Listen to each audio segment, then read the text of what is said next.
హరే కృష్ణ అందరికీ.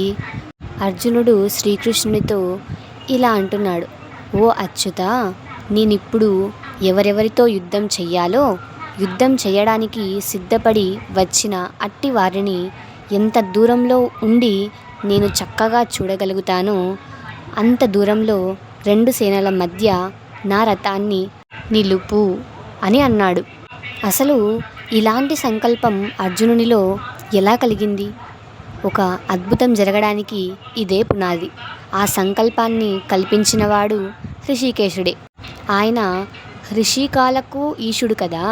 అందుకే అర్జునునిలో సంకల్పానికి పలికించే ప్రభువు ప్రేరణ కల్పిస్తే తప్ప స్వయంగా పలికే శక్తి ఎవ్వరికీ ఉండదు. ఇక్కడ అర్జునుడు శ్రీకృష్ణుని అచ్యుత అని సంబోధిస్తున్నాడు. అచ్యుతుడు అంటే చ్యుతి లేనివాడు అని అర్థం. అంటే పడిపోనివాడు, చలించనివాడు అని ఆధ్యాత్మిక అర్థం.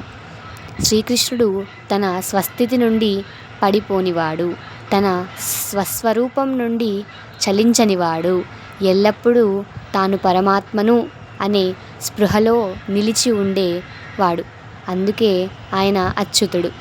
కానీ మన స్వస్వరూపం పరమాత్మయే అని ఎంత బాగా తెలుసుకున్నా ఈ దేహమే నేను అనే భ్రమతో ఈ ప్రపంచ వ్యవహారాలలో మునిగిపోయి, సుఖాలకు పొంగిపోయి, దుఃఖాలకు కుంగిపోయి మనం చ్యుతులమే కాక అచ్యుతుడు అనే స్పృహలో లేకుండా జీవిస్తున్నాము.